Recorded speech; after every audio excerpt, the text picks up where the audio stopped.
The Tim Heale Podcasts. Ordinary people's extraordinary stories. Welcome to the Tim Heale Podcast. In this episode, we're going to have a chat with Jon. Jon's going to tell us all about his life.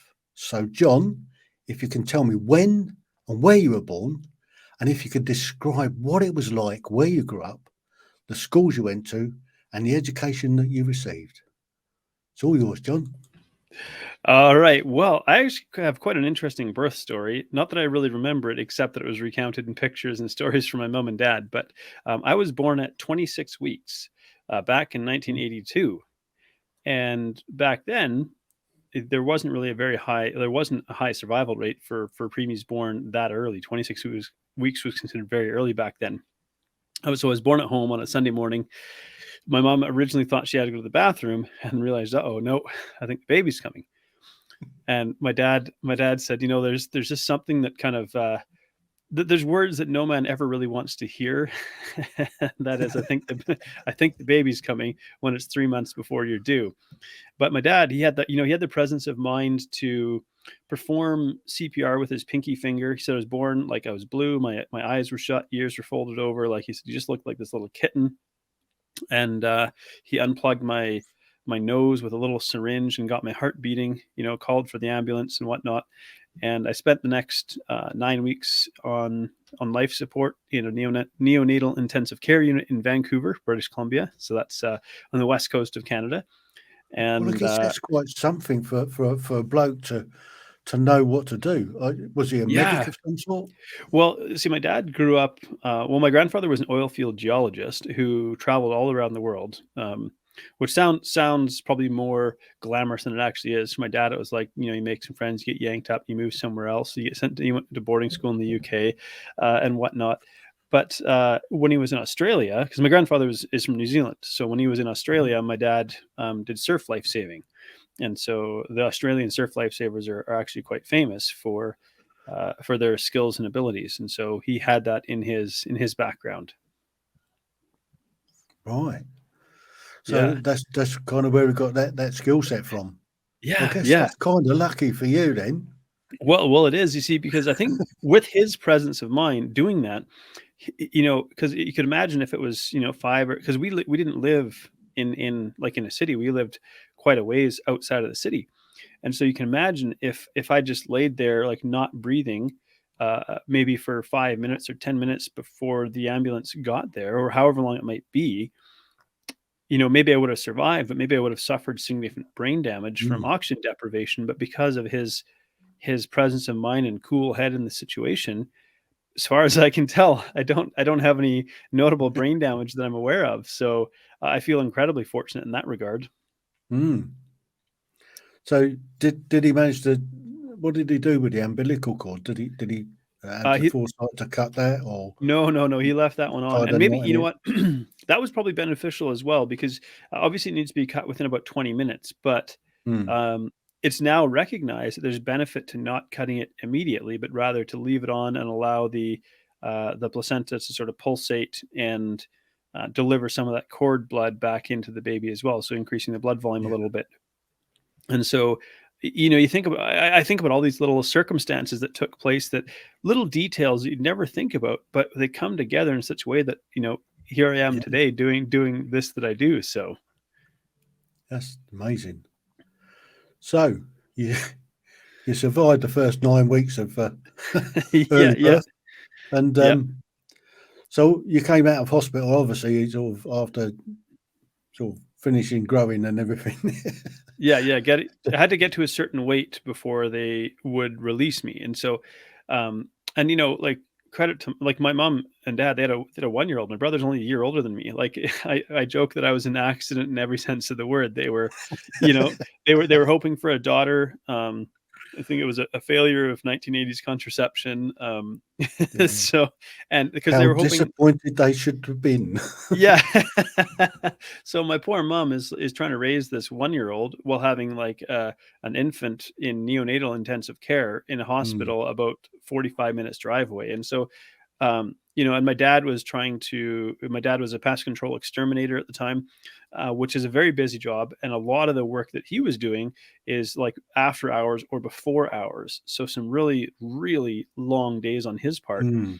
And so like for my mom, she wasn't able to get to the hospital every day. Thankfully, the nurses really took a liking to me, I guess, when you're a cute little thing with big chipmunk cheeks or something. Yeah. So, but they visited as often as they could. And then of course, I guess they got a couple of months to prepare for when they would take me home. And so, it was quite, like I said, it was quite an illustrious start. And yeah, I'm pretty grateful to be here now doing what I'm doing. Yeah. And it's, like these little things that someone did 40 years ago mean that I can be here today. Brilliant. So you survived that little episode. Yeah. You got Yeah. home, and as you were growing up, what was your brother like? What was your big brother like? Was he like a bit of a bully on you, or did he No, not at really look all. after you? Was he really protective of you because you came on the scene too early? He was, in a sense. We did have a rivalry. Like we were competitive, definitely. And like so I have a real competitive streak. I've tamed it down quite a bit these days as I go. Maybe that comes with age, where I'm like, well, some things aren't worth getting all fussed about. But um, he was able to do a lot of things, and because I wanted to do them. And Yeah. but we were like two very different people. If you see us together, you wouldn't recognize us as brothers. We were from the same Mm. parents, but like he got all like one side of the family and I got all the other side of the family. And so um but we usually had like I wanted to learn how to walk, I wanted to learn how to read. Everything he did I wanted to do. Like when he went to kindergarten, and he started kindergarten at 4, well, he was Mm. like 4 years and 10 months old, kind of thing, because his birthday's in November. Yeah. So he actually got to go to kindergarten very early. And even though we're only a year apart, I couldn't start kindergarten until 2 years later, when I was almost 6, Oh. because my birthday's in January. And so if I'd been born in December, I would have been able to start a year earlier. Mm. And so it's interesting because, in a sense, he got a little bit of an advantage in that he got to graduate at 17 years old, and I had to graduate at 18 and a half years old because of a technicality around dates. But we're only 14 months apart. And so, Mm. but yeah, we did a lot of things together because we were close in age. We were pretty good friends. But we kind of, sports was the thing that kept us together. We definitely liked that. But I was more interested in sort of building with Lego and doing things with my hands, and had this little tool set, or maybe I was building Mm. cities in the sandbox and things like that. Whereas he was kind of more quiet and interested in reading and sort of more educational stuff. So I was more practical, kind of hands-on, and he was more like a bit of a bookworm. Yeah. Bit of a swat, was he? Yeah, yeah. Except we both. Oh, here's the other thing: we both were fans of professional wrestling back in All the right. day. This is back in the '80s again. Like Hulk Hogan and Ultimate Oh yeah, the Warrior, old and WWF. yeah, yeah. Honky Tonk Man, the Bushwhackers, like Andre the Giant. All these large. When you're a kid, they're these larger than life characters, and it's interesting because like down the road, I actually did a stint as a pro wrestling ring announcer, and I absolutely loved it. It brought back childhood memories, and I really gained a new appreciation for sort of the art of the theater, because obviously that's what it is. It's theater. Yeah. Um, Oh yeah. but there's a real art form to it, and boy, these guys take a beating. But back then, they were just these larger than life characters, and I remember getting to see them in real life, like in Vancouver one year Mm. when I was like 9 years old, and that was just the most amazing thing ever, because you're like, wow, these are your heroes. Well, we used to have what was Saturday afternoon wrestling when I was a lad Yeah, on yeah, the telly, and we had heroes like Mick McManus, yeah, Giant Haystacks, Kendi yeah, Nakasaki, Les yeah, Kellett.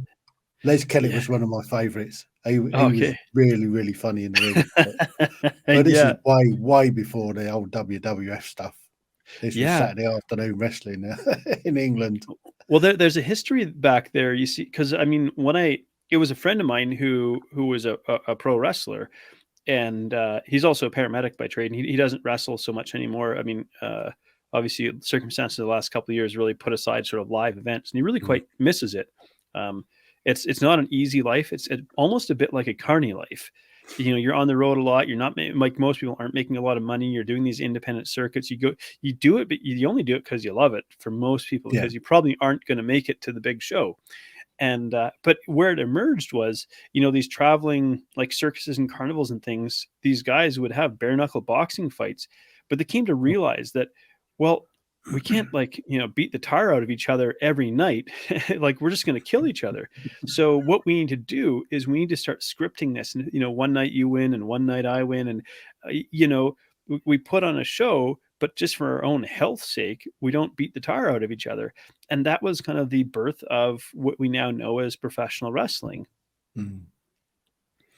Well, when I was growing up as a kid, I mean, I grew up in the 60s. And just down the road from us, there used to be occasionally the gypsies would come in, and they would. You're right. Yeah. I mean, they would sort out a bare knuckle scrap, and it was brutal. I mean, these guys punched themselves almost to death. Yeah. Wow. Yeah. But, bare knuckle fighting's not a lot of fun, especially if you're on the losing side.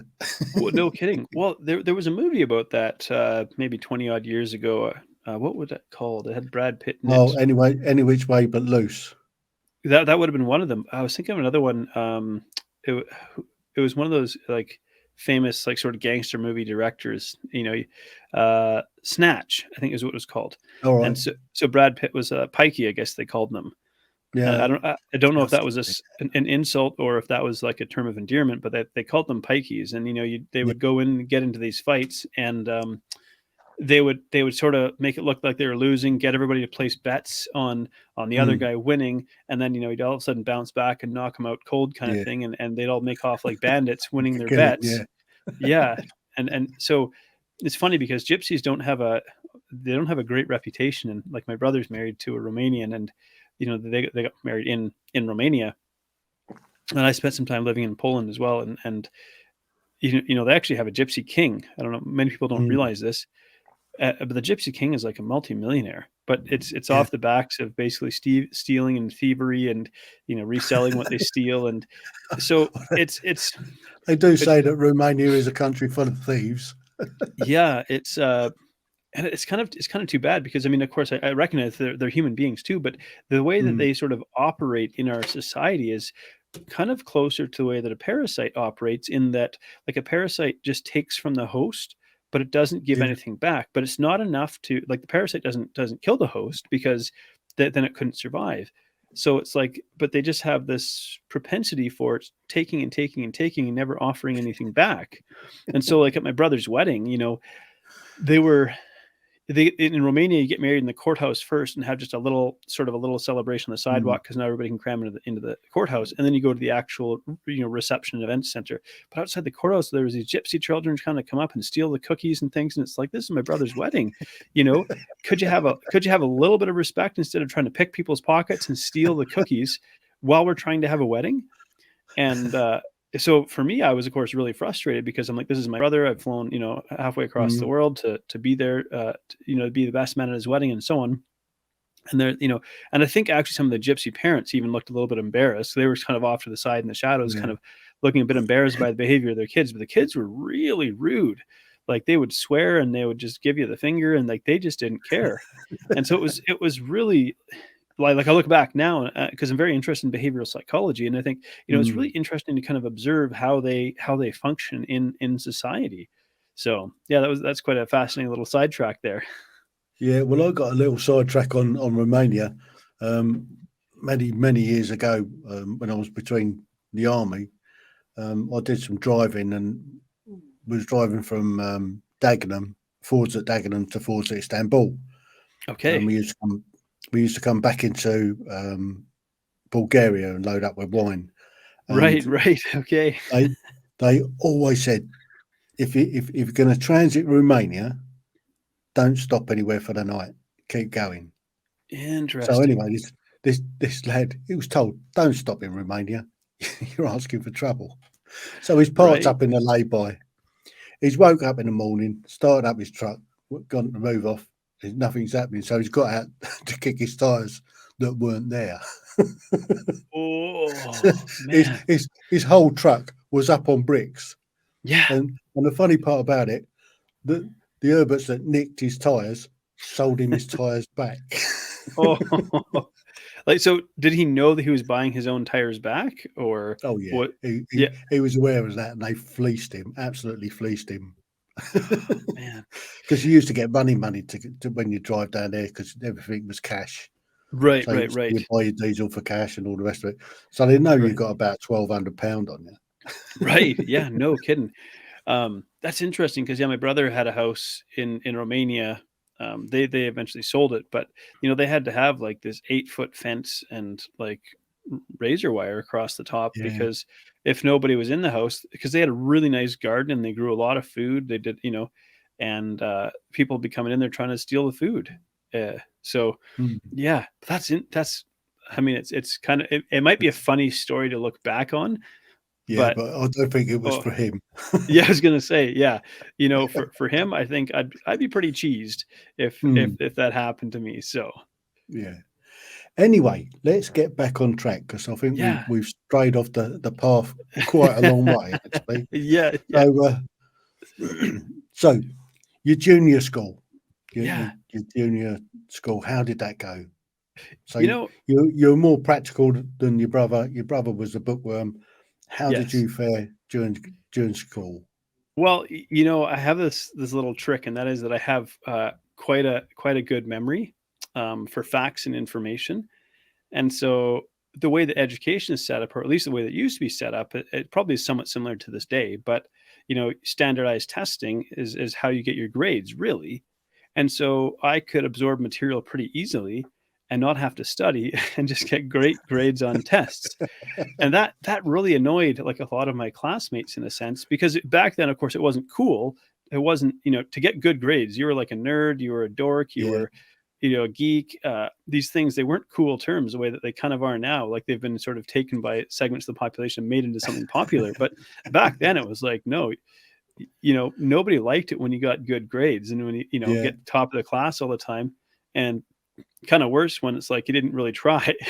So and I say I can't even take the credit. I got my brain free of charge. Like I didn't, Yeah. my dad, he's got a memory like an encyclopedia for like facts and history and things like that. And so I'm like, I can't even take the credit. But it just meant that I didn't have to work that hard going kind of through high school, or through all the school, really. So I did get into quite a few fights as a younger child, probably between the ages of 6 and 12. That sort of Mm. span of my life, I was a pretty hot tempered kid. I look back now and I realize like I would probably categorize myself as an empath. So somebody who feels emotions quite strongly, feels other people's Mm. emotions. Back then, I didn't know what that was. I didn't know what that meant. All that happened was like these feelings would boil up inside of me and they had to come out somehow. And so it would come out in the form of temper tantrums and getting into fights and so on.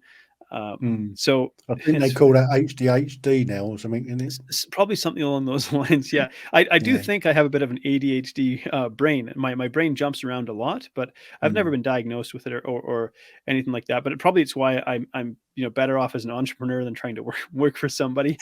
Um, so, but interestingly, there came a point in time where I started to develop a greater awareness of other people. And what I mean, where I'm going with this is I started to feel bad about getting into fights. So, Mm. because I'm a pretty big guy and I was a pretty big kid, and I never necessarily went looking for fights. I didn't necessarily pick fights, but I didn't back down from one either. And I won a lot more fights than I lost. And back then, when you got into a fight, when you got into a dust up, it was like when you got knocked down, when you're on the ground, the other guy won. There was, Mm. a little bit of honor in fighting back then. Nowadays, it's like you'll get 10 guys coming after you and shank you or something like that if you get into a fight with one kid and you win. But back then, it Mm. was like you get dusted up, you're on the ground. It's like, look, I win. You give up. You say, Uncle, that's it. You know, we carry on. And so, but I remember a couple times, like I really like hurt a kid pretty good, and I felt really bad about that. And so this was me, when I look back and I think about sort of the way that our brain develops emotionally, you think Mm. about going from being, say, 6 years old to 12 years old, there's a real shift in awareness that the world doesn't just revolve around you. And so I started thinking about like, oh my gosh, this kid's going home. He's like all busted up and bleeding. One time I think I busted a kid's nose. Like, I feel kind of bad, like thinking about that. And so I realized I didn't want to get into fights anymore. I had to figure out, some other way than just some other outlet than just like getting angry and flying off the handle. And there's this real irony in a sense, because at school itself, like I appeared to be like a model student. I'd show up, I'd get Yeah. good grades, all this kind of stuff. And then after hours, I was this scrappy little kid getting into fights. As long as we're off school property, they couldn't do anything about it, right? So we go Mm. off school property and get in these scraps and have these dust ups. And so on the one hand, at school, it's like this kid's like a perfect little angel, and then you get off school property, and this kid's like a It's little a right little backyard. thug. Right. So it was, but yeah. So I kind of like figured I'm gonna stop getting into fights because I don't like where this is potentially going. So it's really interesting, kind of that shift in maturity that happened there. Hmm. So you moved on then to junior high or high school. Yeah, and that's where I got into sports. I think that became my outlet. Aha. So what sports did you get into? Well, I really wanted to play rugby, but my dad, having grown up in New Zealand and Australia, was like, "You're not playing rugby, kid. Like, you're going to keep your nose and ears the way they are." Because I suppose being a big lad like you, you're going to end up in a pack. Yep, you're going to end up in the front row of the Small scrum. lad like me, I'll just put the ball into the scrum. I don't know what Yeah. they do with it once it goes in, Yeah, but it's mine when it pops out again. Yeah, that's what he said. He said, you're just going to end up in the scrum, and you're going to end up with cauliflower ears and a busted nose. And he's like, no, you're not playing rugby. And we lived in a smaller town, so we didn't have, for us, football is like American football. Yeah. And so that wasn't an option for us. Our school didn't really have enough money for uniforms and equipment. That was never going to happen. So it was basketball and volleyball for me. Same sort of thing with hockey. Hockey was fairly expensive, and you'd have to go to like other places to play, because we didn't get an arena until I was like 17 years old. Our little city, our little town built an arena eventually. But so there was no hockey, there was no football. So it was basketball and volleyball for me, because those are sports that didn't require a whole lot of equipment. But so I was kind of my hand-eye coordination wasn't the greatest, but I was a big guy. So in volleyball, I was the guy that went to block the other team's like power hitter who was trying to spike the ball, for example, And in basketball, I was we would call it a power forward. So I was I was in and around the basket, wrestling for rebounds and things like that. Kind of a more physical type player. And so it was kind of a great way to get my aggression out, I guess, really. Brilliant. Yeah. So you went through high school then doing that. And I guess with your brain, you managed to keep your grades up without doing a huge amount of work. So yeah. I even landed a couple of scholarships, which not a lot. And to be fair, I mean, even back then, this is going like I graduated in the year 2000, and out of, I think there was more than 250 scholarships that were available for like our graduating class to apply for, but I think I only qualified for about 12 or 13 of them because, frankly, because I was white and I was male. And that's not a knock on anybody. I understand the idea of wanting to support disadvantaged or perceivingly disadvantaged members of society, but I felt a little bit gypped. It's funny because that term actually comes from gypsies. But I felt a little bit gypped that I was only able to apply for a few of them simply because I was white and I was male.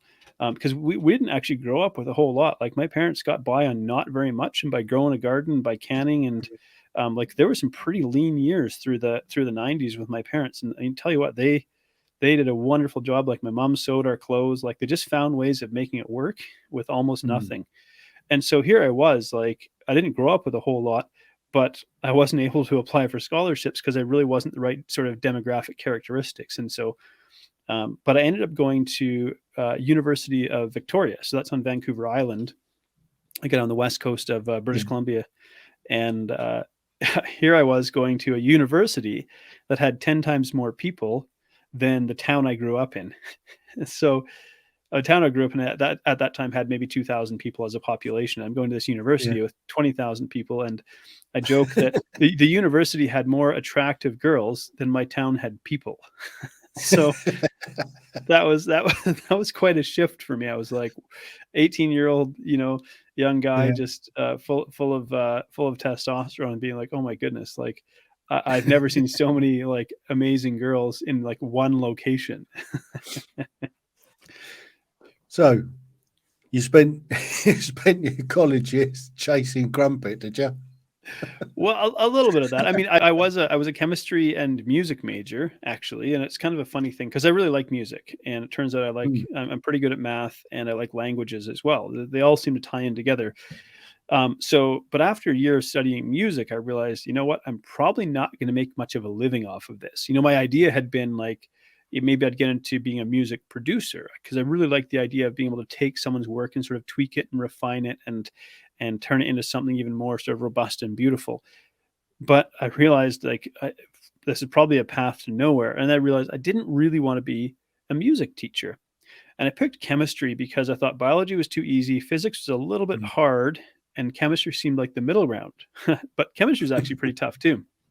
Yeah. But I ended up getting into marketing psychology of all things. So I thought, well, maybe I need to do something sort of related to business, I guess. And I didn't realize, of course, that down the road, having chemistry and marketing psychology paired together was going to lead to a place that I got to where it was a really good fit. But we'll leave that as a teaser for right now. Mm-hmm. I also, in that time, joined the Navy Reserves because I thought I need a little more adventure in my life for some reason, and And that and obviously helps pay for the tuition, does it? it paid for a portion of it. So Mm. if I had committed to the way that the military works in Canada, I imagine it's probably very similar in the UK. But if I had committed to full-time military, they'll pay for full university, but you owe them 5 years after Mm. that, a minimum of 5 years. So, Yeah. which looking back, I'm like, that actually would have been brilliant because I would have had no student loan debt plus 5 years of relevant experience coming out at 27. But Yeah. I didn't go that route. So I went the reserve route where they would pay a percentage of your tuition every year, basically. Mm. And then I went full-time Navy after I finished my university. Yeah. So you left university and then Hmm. went to the Navy. I did, yes.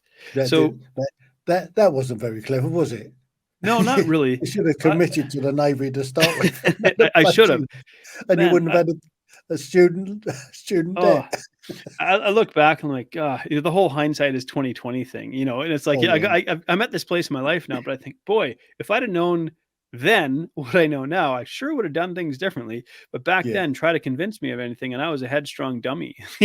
Like it's you can be book smart and still like foolish just yeah. because ignorant of life experience. You thought you had it all figured out back then. And Well, don't beat yourself up too much because we've got the leader of our opposition, and he's really, really, really good at yeah, hindsight and sitting on the fence.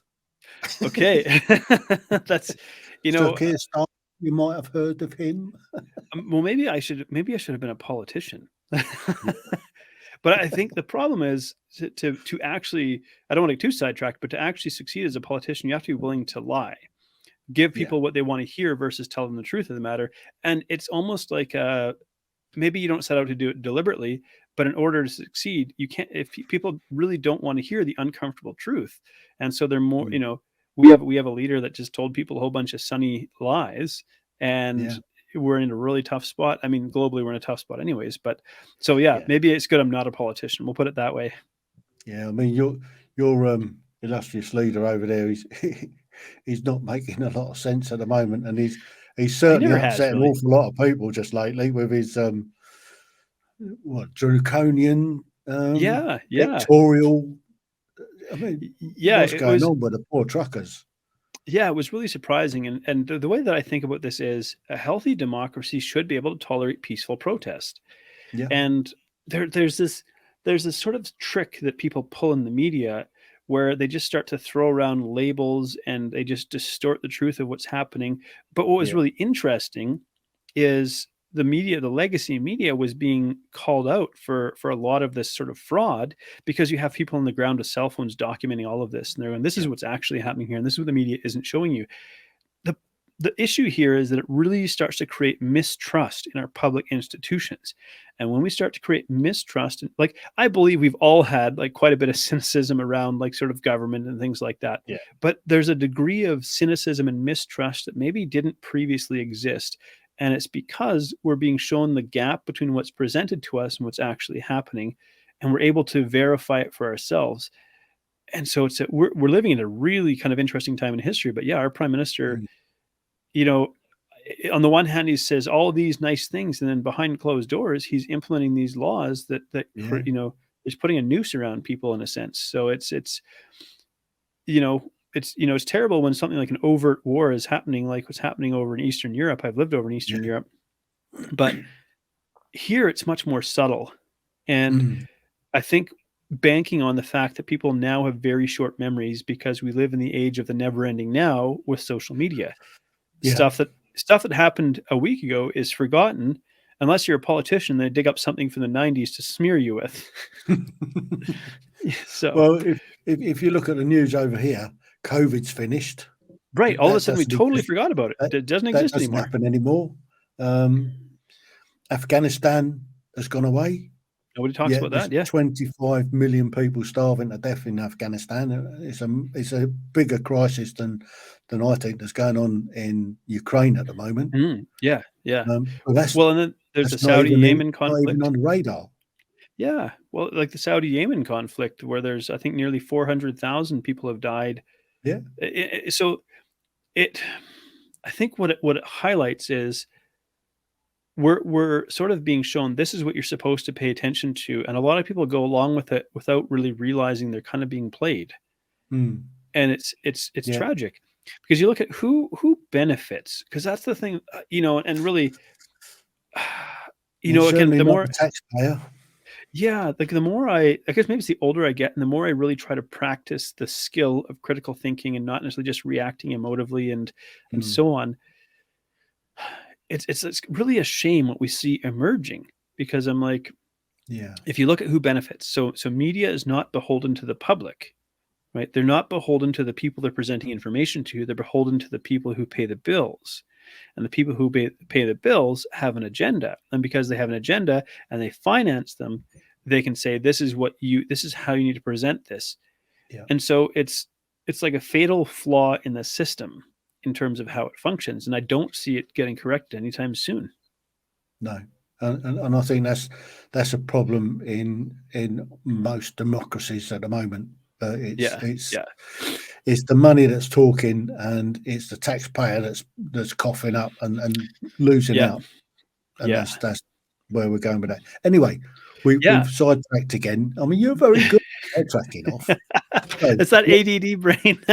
Yeah. So yeah, I was in the Navy, and I spent. Let's reel you back in. Yeah. I spent. We now left college and we've joined the Navy. Without them paying for your tuition at the university. So yeah, kind of had to fight a little bit for that too. It was like, I had to chase the bureaucrats down for money a little bit here and there. But I was a marine engineer, which sounds a lot more exciting maybe to people than it actually is. Mm-hmm. Here I thought I was kind of getting it in a sense like an engineering apprenticeship. So being an actual engineer. And so in the educational part of my trade, yes, we learned the principles of marine engineering. In practice, we were basically glorified mechanics. So we had, but of course. So what level did you go in at? Did you go in at ratings level, or did you go in as an officer? What we call non-commissioned. So I guess that'd be ratings level. So it started out as, I think they've changed it now to sailor to be gender neutral, but it was, ordinary seaman. And then there was able seaman, leading seaman, and master seaman. And then you get into petty officer, second class, petty officer, first class, and so on. So I went in as ordinary seaman, and so you're nothing. You got no rank on you whatsoever, not even a hook. You're just a blank slate. Yeah. And but yeah, I kind of, and because I liked working with my hands, I guess there was an element of it I liked. But of course, being an engineer on a ship, it's like you have to be able to fix everything. And you have to understand how every system with moving parts and working, parts and fluids and things like that, how it works. Because when you're in the middle of the ocean, you got to have a pretty big problem if they're going to fly it. You can't go alongside and get it fixed. Right. And so, if they're going to spend the money to fly someone by helicopter out to your ship somewhere, you better have a pretty good reason for spending those dollars. But what's really fascinating again is sort of this government-private contractor relationship that was developed. So there were certain pieces of equipment on our ship that we learned about. We knew how to, in school, we would tear them down and rebuild them. Yeah. But on the ship, we're not allowed to touch them because part of the private contract for putting those pieces of equipment on the ship was only our technicians are allowed to touch those and service them. And so we could sit there and diagnose the problem until the cows come home. But if we turned a wrench on these things, it would be like a breach of. So it's very interesting how like this sort of how the military got sort of co-opted by private contractors. I think we run into that same problem as well. Yeah, in our military, somebody gets a backhander, and I think that's how it all comes about. Somebody gets a backhander from all this contracts that go where they farm out the military to civilians. Somebody's getting a backhander, and the militaries, the guys are the ones that's losing out all the time on it, and I think that's part of the problem. Yeah, it's really unfortunate because it compromises. Could we say it compromises the integrity of the military as well? Mm-hmm. And so I think I see that as a bit of an issue as well. But of course, it's really above my pay grade. So I'm like, well, we can observe all these things, but it's really hard. We don't have the levers of power to pull, I guess, is what it boils down to. And that's probably what ultimately led me to leaving the Navy. But I spent 6 years in the Navy, and I did 2 3-year stints. So the first 3 years, I was a single guy. But in that 3-year stretch, I met the woman who would become my wife. And it was kind of a random, no, it was actually quite random, actually. My wife is from Australia.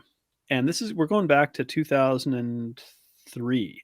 So this is like internet was still in its infancy. You had email. Yeah. There was no social media. There was no Facebook and anything like that.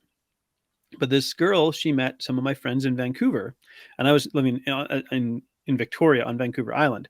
So they said to her, hey, you should come see Vancouver Island. It's this really beautiful place. Like you'll really like it. Of course, they call me up and say, hey, we have this cute girl from Australia. We're kind of busy today. Do you want to show her around? And what 21-year-old male, when he hears the words cute girl from Australia, isn't like, yep, I'm throwing everything aside to go and show her around and show her a good time. And so, of course, that's exactly what I did. We spent about 2 days hanging out together.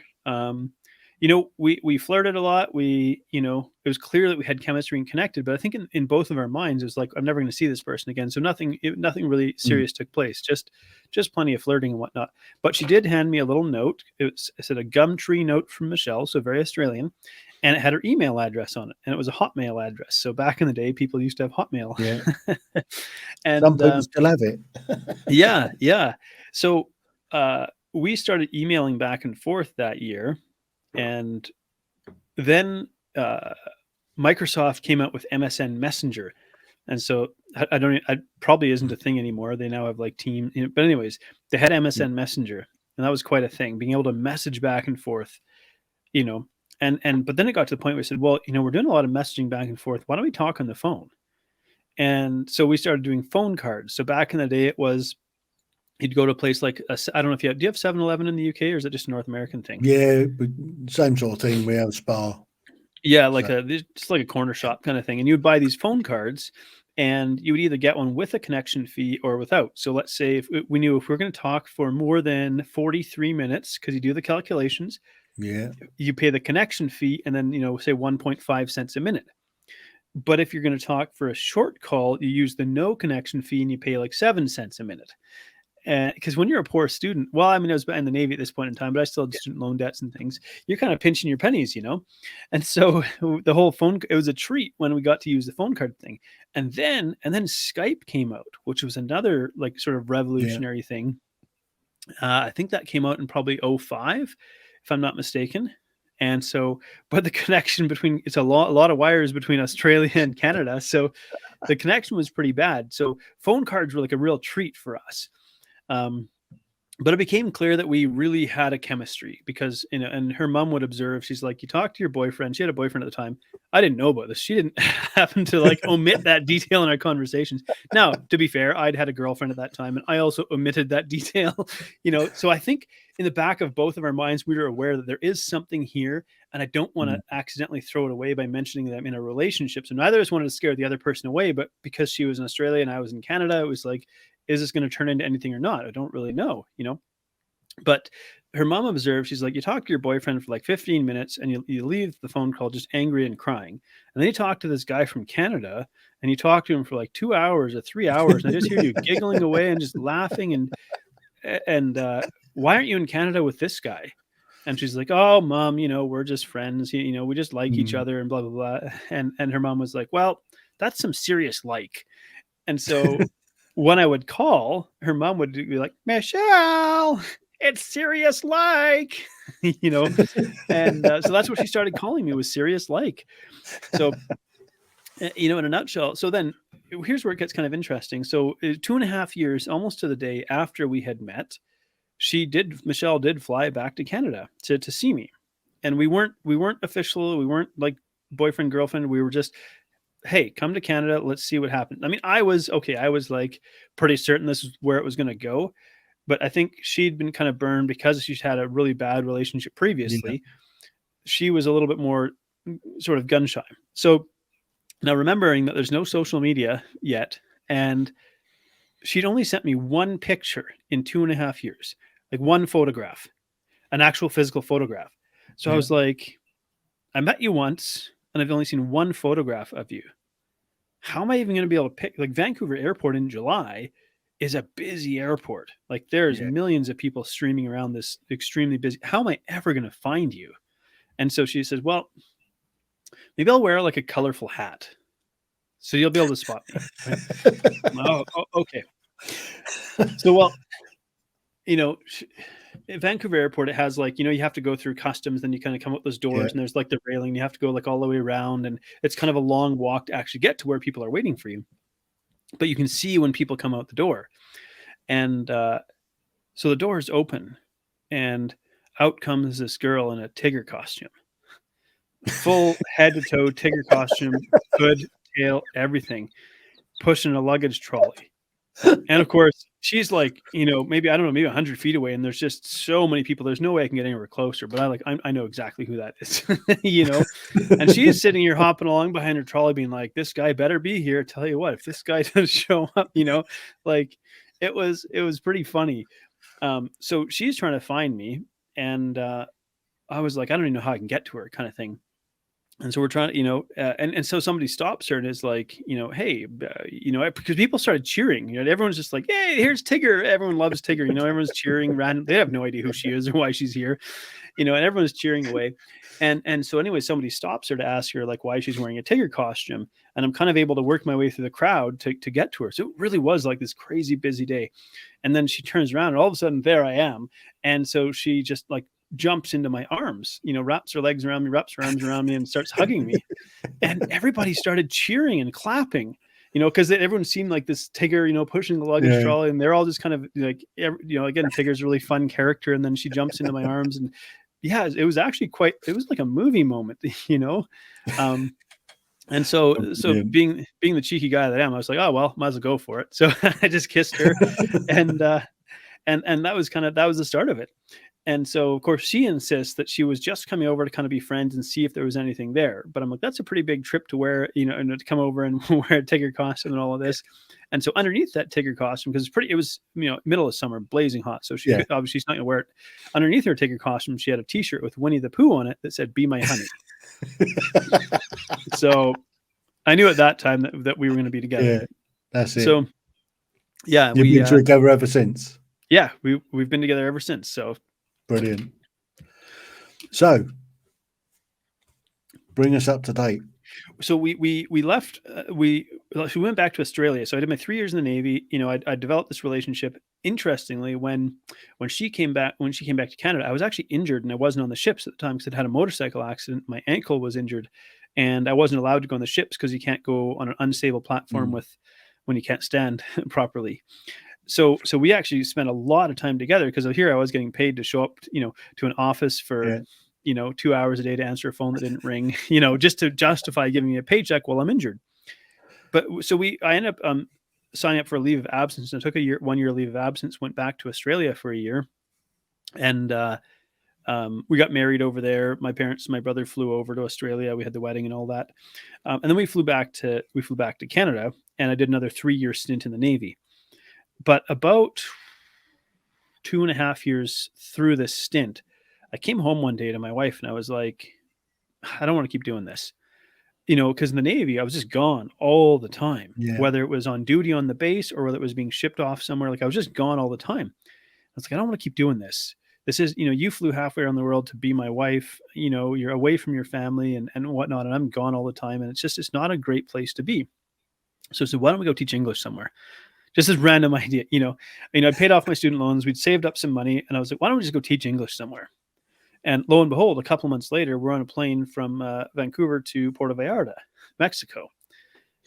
And I remember flying down there. We kind of just looked at each other and go, like, are we nuts? Like, we just packed everything into storage, got on a plane, and left. We didn't have a plan. And but hey, look, we're in our 20s. We're young. We didn't have debts. We were newlyweds. Well, we were 3 years into being married, but at that point. So we took off, and we lived in a city called Guadalajara. We got some English teaching certifications and taught at a school there for about 6 months. And this kicked off like a 3-year globetrotting adventure. So we had no idea that was what awaited us. But that's what we got ourselves into. And it was kind of along there that the story takes a little bit of a twist. So we visited about 45 countries on 5 continents over the course of sort of our traveling globetrotting adventure. We lived in about 7 different countries, but so we lived in like Italy, Poland, Turkey, Mexico. Of course, we lived in Canada and Australia. I think there's another one I'm forgetting, but anyway, it's been a long time. But so we went down to South Africa. Maybe that was what I forgot, was South Africa. We went down to live in South Africa because we met a South African when we lived in Mexico, and he had come and lived with us in Poland when we were teaching English there. And so we went down to his place in South Africa because his parents did run a not-for-profit, non-government institution helping underprivileged youth develop the skills to be employable in hospitality. So we weren't necessarily teaching English, but it was still kind of a teaching/facilitation role. But it was down there that I actually got attacked, and I was nearly beaten to death by some gentlemen, primarily because of my skin color. It was they didn't know who I was. They didn't know me from a bar of soap. But I say, in a nutshell, I was a representation of something they felt had historically oppressed them, and this was their way of coming to terms with it. I was obviously getting robbed and things like that as well. But it was quite a violent incident. I don't really want to glorify it, but so that really triggered a lot for me because I was 29 years old at the time. And, we were at that point like pretty veteran travelers, pretty savvy travelers. We'd been in some sort of up and down, dicey, hairy situations. We kind of knew how to look out for each other and take out, and we weren't naive even going to South Africa. We kind of, we'd heard the stories. We kind of knew, but we were like, we're going to this place. We have friends. We have trusted friends. We're in like a network. And so, we're probably going to be okay as long as we, keep our wits about us. But the problem is, like, South Africa is only a matter of when. Like, it's not a matter of if, it's a matter of when. Right. It doesn't matter whether you're South African or not, black, white, doesn't matter. It's going to happen. It just is, because that's the nature of such a divided society like that. And so for me, I then began suffering from PTSD, so post-traumatic stress disorder. And I developed a food addiction, a binge eating food addiction, as a result of trying to deal with the emotional fallout from going through an experience like this. And, I say, like, nothing in life really prepares you for that. And so it wasn't as though I set out to, become a binge eating food addict, but so that was a really, really tough stretch in my life. So we ended up leaving South Africa, going back to Australia for a few months. I worked on a farm out there to sort of psychologically decompress, went back to South Africa, but just to the Western Cape to have a positive experience. But I got to say, we were pretty happy when we were on the plane leaving Cape Town, and, flew to Dubai, spent a bit of time there, and then flew back to Turkey where my brother lived. And living with my brother in Istanbul, which is a really it's an amazing city, historically, culturally. Like, Turkey's a fascinating country. I really love Turkey, and the I've been people are there a few very, times. yeah, really, it's like when you're not a tourist, people are actually very, very hospitable. They Yeah. love sharing their culture and so on. Like, so we really enjoyed Turkey. My brother has lived there now for almost 13 years, I think it is. So he's out. He speaks Turkish. He teaches at a private school there. Like, he's been there. He's as Turkish as he is Canadian, just about. But I decided that. So the thing with like sort of PTSD and trauma is, um, I'd really struggled with all of the emotions. So now we go back to, I had sort of this strong sort of emotional nature, but this was starting to show up as like fits of like rage and anger and like burning anger. And it wasn't that it was directed at anybody. I really like, it was like a internal wrestling match, constantly fighting to not let this emerge because I didn't want to act out against anybody. But those were sort of the thoughts that were entering my head. And I was like, I don't want this rage to sort of overtake me and me to do something stupid and just attack somebody. But it just kept happening. Like, it just kept welling up within me. And I didn't, I'd done a little bit of trauma counseling, and that was helpful in the sense of, it kind of helped me to make sense of why this was happening, because I really felt conflicted about this part of it as well, because I'm not, when I was at like 12 years old, I left behind this idea of fighting. I didn't want to hurt people. And here 20 years later, this thing, or 15, 16 years later, this is coming back and haunting me, in a way that, I wanted to carry out sort of violent retribution. But it was really to understand it. It's like when something is taken from you, the instinctive kind of primal response is to try to take that back. And it might not be from the people who took it from you, but you might do it from somebody else. And it's this sort of cycle of perpetuating hurt. We could say that hurt people hurt people, or the abused becomes the abuser, that sort of situation. So I realized that, okay, I can't, like, I just don't want to keep living like this. I don't want to keep wrestling with this and so on. And so I made the decision in my head that I was going to forgive these men. I never saw them again. But I said, I have to forgive them for what they did. And how do you do that? But for me, I saw it as the only way out of at least the rage. And so I had to ask the question, what must have happened to them? So how did they get to the place where they were beating people to death? Because they're murderers. They're convicted murderers. They've been convicted. I was supposed to go for a court sentencing, but I really just couldn't bring myself to go back there and face them at that time. I was too sort of emotionally fragile. But so I had to ask the question, how'd they get there? What happened to them? And sort of cultivating that sense of compassion helped me to move to the place where I could at least forgive them. Now, it wasn't to absolve them. Like they went to jail, but it was for me to be set free. But now I'm stuck. I'd gained 120 pounds. So yeah, I went from being athletic to morbidly obese. Like, I gained another person in terms of, and, so now I'm dealing with like anxiety and depression and just this emotional, and really I'd become like self-loathing because it felt like my body had kind of betrayed me. Of course, it's not true, but in my mind, I'd went from being athletic to obese. And so that was just a real, and I really felt like I'd lost something as a man, losing that physical ability and so on. It was a really difficult place to be. So now I've got to try and figure out, well, what do I do? How do I find my way out of this? And but what I'll say is this: it's why I'm doing what I do today, is because of all of this that I went through. And that's the part about it. So you might hear this and wonder, like, because I think I probably sound like fairly jovial and like a good-natured fella and whatnot, and you would think, boy, you've got this really, like, my 30s were a really difficult like decade. There was a lot of struggle in there. But because I went through that and really was willing to commit myself to the work, so to speak, working through this stuff, that I'm now in this place where I'm at peace. And I think I wanted to share that because I want people to know that there is hope, like, on the other side of really dark and difficult experiences. So I kind of went through hell and found my way out of it. So it's kind of why I do what I do today. I help people in the realm of weight loss, but really I often say that weight loss is the cover story. It's the cover story for something bigger. And I really help people with that. So that brings us on to, let's just pull this up for you. For this, Freedom Nutrition Coach. Yeah. So I run a company now called Freedom Nutrition Coaching. The name came from a client who said to me, I don't want to live in nutrition prison anymore. I was like, oh, Mm. I know what you're saying there. And so then I was just like, what do I call this? What do I call this?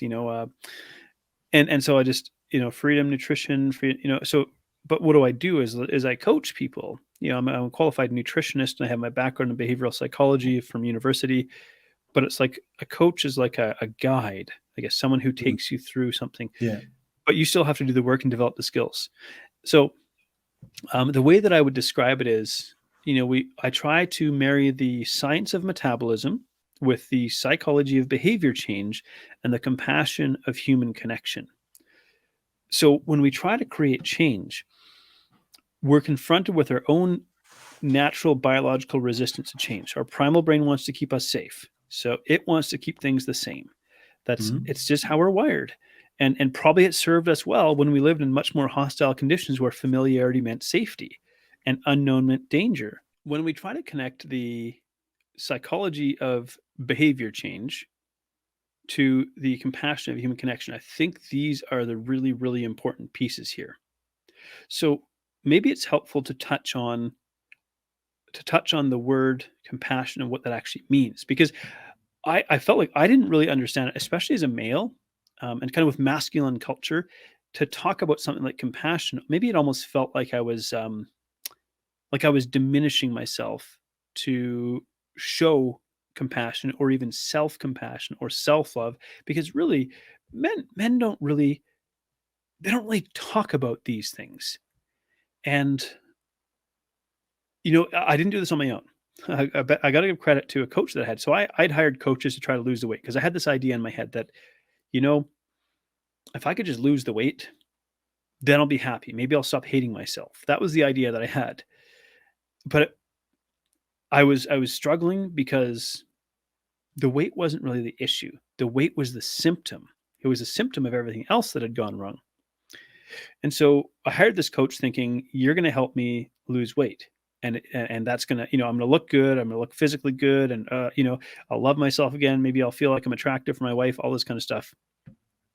And he modeled for me compassion in a very unexpected way. I didn't think that I was going to get that, especially from a male coach. And so he really changed my perspective, maybe on what masculinity looks like, because he's like the strong, muscular, fit, athletic guy that I wanted to look like. And Mm. so he changed for me what masculinity can look like. And maybe I had these ideas in my head that, to be stoic and not to show emotion. But here I am, an empath with big emotions. So literally suppressing all of my emotions for so long. And it was manifesting as like depression and anxiety. And so for him to even give me permission to feel these emotions was really a big thing. So you managed to turn it all around then. So Yeah. now you're a slender, fit, gorgeous looking guy. Well, I still don't look like a fitness model, but I've kind of made peace with that, because if you look at like the world of social media and Instagram, and you see these fitness models and they're selling their programs and they're promising if you do Yeah. this program, you're going to look like me and so on. And I don't promise that. Like I've lost a bunch of weight. I've lost 100 pounds. In fact, I joke that I've lost probably like 600 pounds because I've lost and gained so much weight over the years. But what I can tell you is I'm never going to be 330 pounds again. I'm nowhere near that weight. I'm not going back to that weight. And the ultimate really marker of success is, can you get to the place where you lose a significant portion of weight and keep it off? And so I believe it's like the US, like National Registry of Weight Statistics or something along they have some name where Yeah. they track people who've lost weight and kept it off. And they sort of track what are the behaviors. And what they're looking for is people who've lost 30 pounds or more and kept it off for more than 12 months. What are the success factors that come into play? And so I really created this program called Lifestyle 180. And I love the name because I think it's so clever, because it's 180 Yeah. days. But the idea is we're also creating a change in direction. It's like if you keep going on the current path you're on, you're going to end up living a very unhealthy life. And you're going to end up in a state of really poor health. So if we change the direction, you're going to get to a place of like much better health than you presently enjoy now. But I say that weight loss is a proxy goal. So it's not really about a number on the scale, right? It's No. about, what does that weight loss allow you to do that you can't presently do? whether it's go on a roller coaster with the kids, ride a bike, hike mountains, play with your grandkids, live without, or, significantly less joint pain.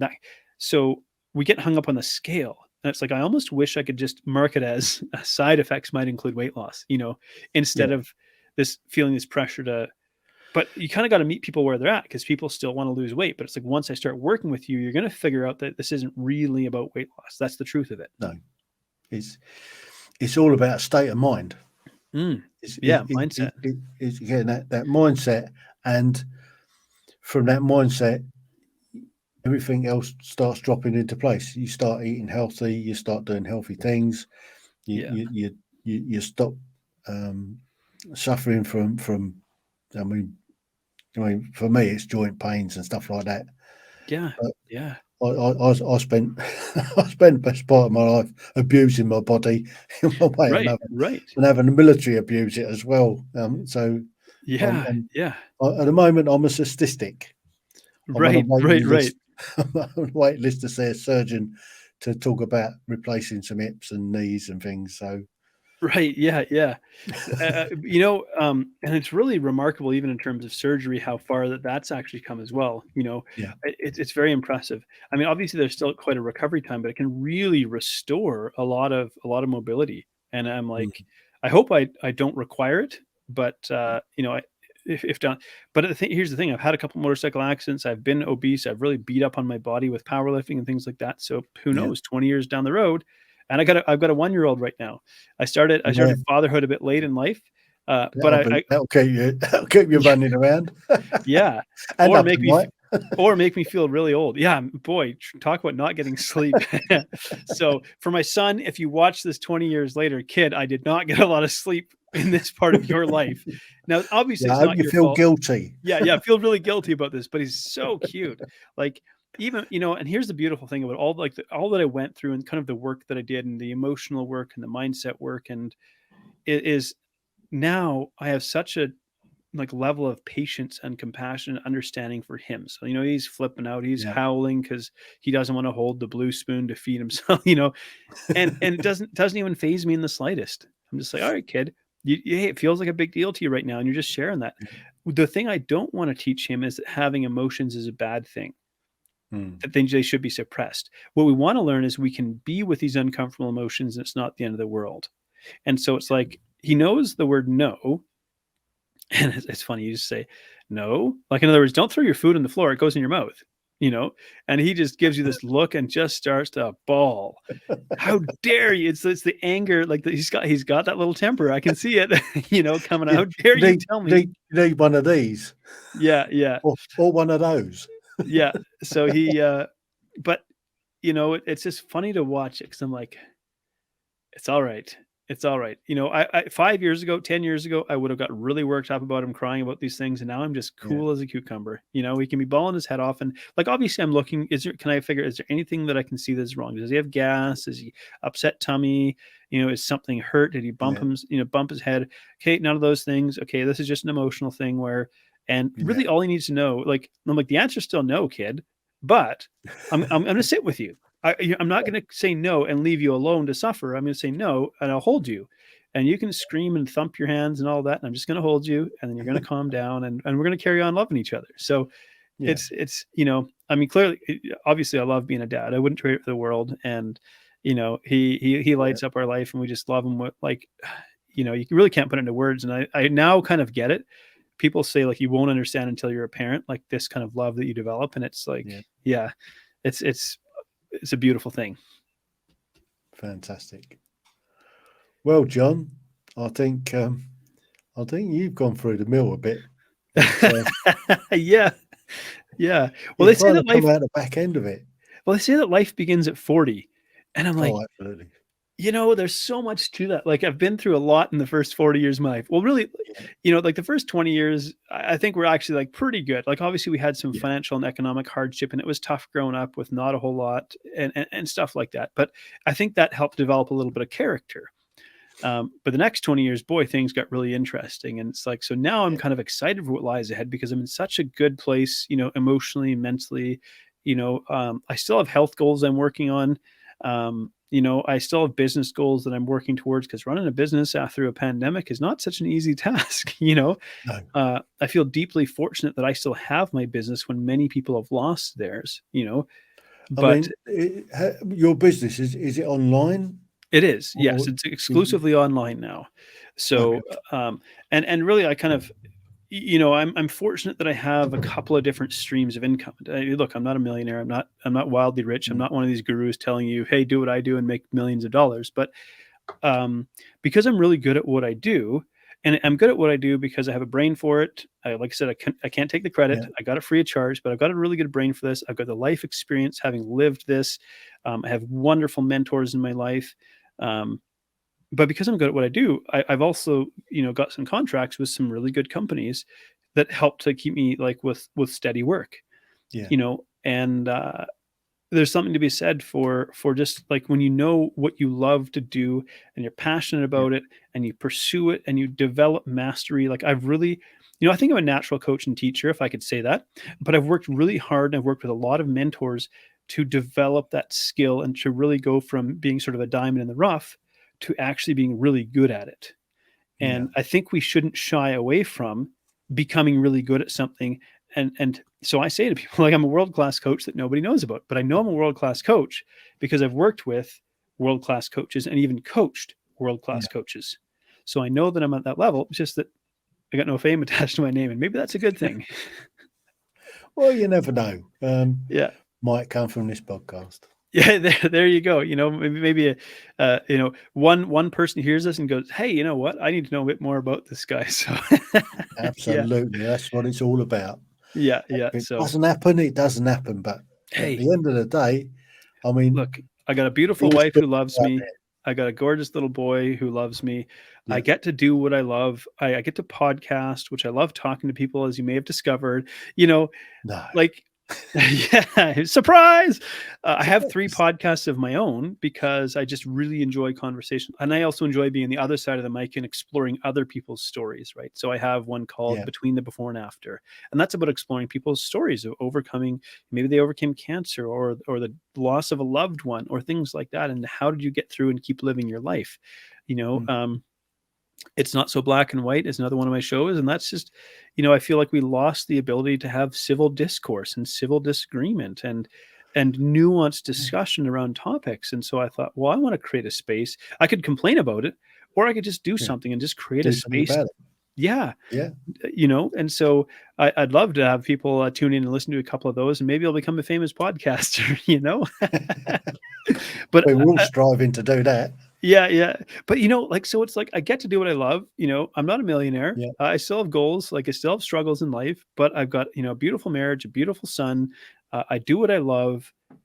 Life is life. I'm in a really good place, even though the world's in a difficult place. And it's not easy, but I'm really grateful for where I'm at. Excellent. Well, John, I'm going to wrap that up there. Yeah. I've really, really enjoyed this last hour and 10 minutes. It's been a real pleasure, man. Okay. The Tim Heale Podcasts. Ordinary people's extraordinary stories.